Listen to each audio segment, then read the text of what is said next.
Hello dear students.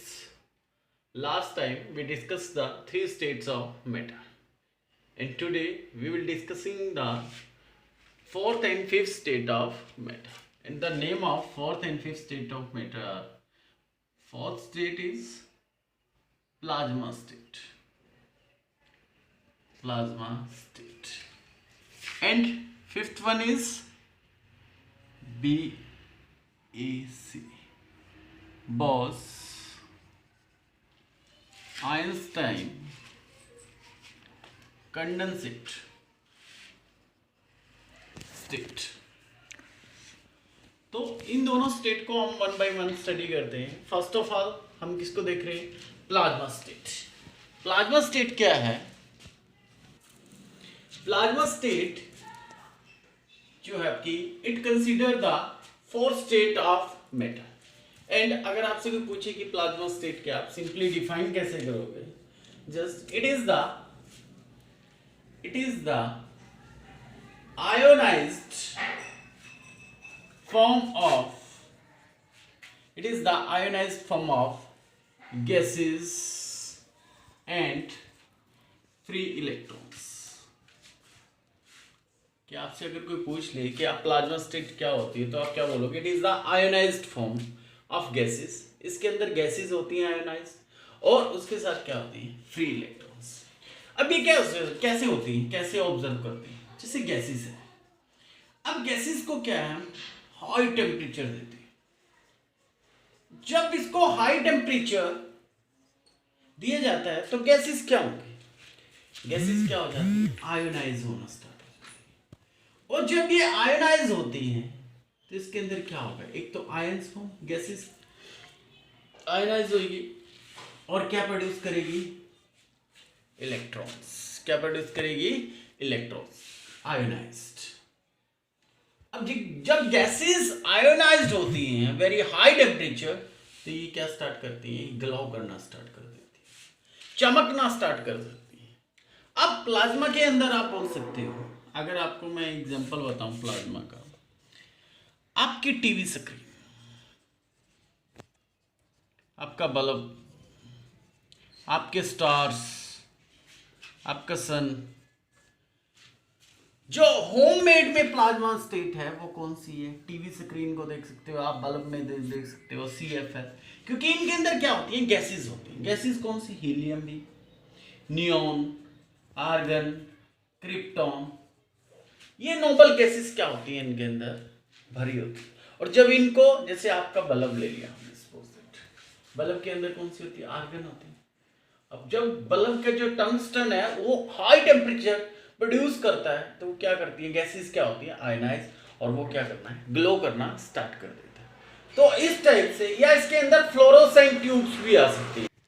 जो plasma state है, आप फ्लोरोसेंट ट्यूब्स जो होती है उनके अंदर भी इसको ऑब्जर्व कर सकते हो। तो आप, अगर आप प्लाज्मा स्टेट की जो कोई बात पूछता है, तो आप एक तो ये बोलोगे कि it is the ionised form, और सेकेंडली जो इनकी काइनेटिक एनर्जी होती है, काइनेटिक एनर्जी वो क्या होती है? वेरी हाई, क्योंकि टेम्परेचर के डायरेक्टली प्रोपोर्शनल होती है, और जब टेम्परेचर उसको बहुत ज़्यादा मिलेगा तो उनकी काइनेटिक एनर्जी भी क्या होगी? ज़्यादा।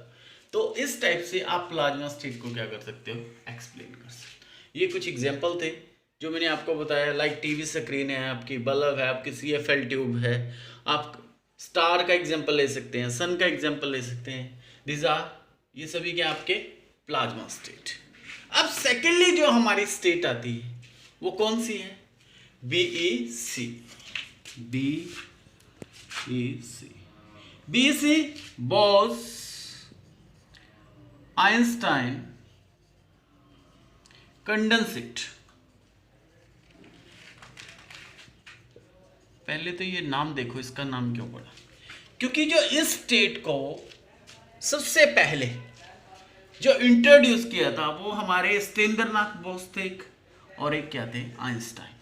इन दोनों ने इस स्टेट को क्या किया था? इंट्रोड्यूस। लेकिन उनके पास इक्विपमेंट नहीं था उस टाइम, वो उसको थ्योरेटिकली तो बता दिया था, लेकिन प्रैक्टिकली ये आगे जाके हमारे कुछ अमेरिका के, USA के 3 साइंटिस्ट थे, कॉर्टेल वीरमैन और कुछ ऐसे नाम से, उन्होंने इसको क्या किया, आगे जो प्रैक्टिकली प्रूव करके दिखाया बोस आइंस्टाइन कंडेंसेट स्टेट को। अब इस स्टेट में होता क्या, हमारे जो गैसेस पार्टिकल, अब गैसेस पार्टिकल को क्या करेंगे हम, ठंडा करना स्टार्ट करेंगे, मतलब कंडेंस करना स्टार्ट करते हैं। अब कंडेंस जब करेंगे तो वो किस फॉर्म में आएंगे, लिक्विड। फिर और उनको ठंडा किया गया, जब उनको और ठंडा किया गया तो वो किस फॉर्म में चले गए, सॉलिड। सबसे पहले गैसेस पार्टिकल लिए, उनको टेम्परेचर जो था उनका लो किया गया, वो लिक्विड स्टेट में चले गए, फिर सॉलिड में चले गए। और जब और टेम्परेचर उनका लो किया गया तो वो सॉलिड जो छोटे छोटे पार्टिकल्स थे गैसेस की, वो क्या हो गए, एक उन्होंने क्लम्प बना लिया और एक बड़ा पार्टिकल या एटम बोल सकते हो, इस टाइप का क्या बना लिया उन्होंने, एटम, जिसको नाम दिया गया सुपर एटम। इसको क्या नाम दिया गया, सुपर एटम। तो सिंपली जो बॉस आइंस्टाइन कंडेंसेट स्टेट है, इसमें क्या करते हैं हम, गैसेस पार्टिकल्स को क्या करते हैं, लो टेम्परेचर पर लेके जा रहे हैं। जैसे जैसे लो टेम्परेचर पे जा रहे हैं उसकी स्टेट क्या हो रही है, चेंज। और एक जब उसको बहुत लो टेम्परेचर पे लेके चले गए हम, बहुत low temperature, about absolute zero, absolute zero means 0 kelvin पे और -273.15 डिग्री सेल्सियस पे, तो वो क्या करेंगे, वो छोटे छोटे पार्टिकल ऐसे नजर आएंगे सॉलिड फॉर्म में। और जब उनको और ठंडा किया जाएगा तो वो छोटे छोटे, ये बोसॉन बोलते हैं इनको, ये क्या करेंगे, इकट्ठे होंगे, क्लम्प बना लेंगे, क्लम्प करके और एक बड़ा क्या करेंगे, एक बड़ा पार्टिकल या एटम बना लेते हैं, जिसको हम बोलते हैं सुपर एटम। तो इस टाइप से हम बोस या आपकी प्लाज्मा कंडेंसेट, सॉरी प्लाज्मा और बोस आइंस्टाइन कंडेंसेट को क्या कर सकते हैं, एक्सप्लेन कर सकते हैं। अब जो आपकी ये दोनों हैं, ये एक स्पेसिफिक कंडीशन होती है, मतलब इनमें कंडीशन अराइज करनी पड़ती है, ये कोई नॉर्मल कंडीशन में कभी नहीं आप बना सकते। जो नॉर्मल कंडीशन पे स्टेट एग्जिस्ट करती है वो सॉलिड, लिक्विड एंड गैसेस, ये क्या है, एक्सेप्शनल है। तो इस स्टेट को भी आपके, क्योंकि इससे जो कॉम्पिटिटिव एग्जाम होते हैं उनमें क्वेश्चन पूछा जाता है। जो ये आपकी बॉस आइंस्टाइन कंडेंसेट स्टेट है, इसके अंदर जो मोशन है इन पार्टिकल्स का बिल्कुल क्या हो जाता है, सीज हो जाता है। और एक और बात, जो आपका बॉस आइंस्टाइन कंडेंसेट से मान लो ये सुपर एटम हो गया, इसमें से अगर हम लाइट को पास करते हैं तो लाइट की स्पीड क्या हो जाती है, चेंज हो जाती है। तो इस टाइप से इसके मल्टी एप्लीकेशंस हैं, लेकिन जो हमारे सिलेबस के अकॉर्डिंग हमारे इसको बॉस आइंस्टाइन कंडेंसेट स्टेट का पता होना चाहिए, किस टेम्परेचर पे एग्जिस्ट करती है। ऐसे ही आपके पास प्लाज्मा स्टेट है। Thank you.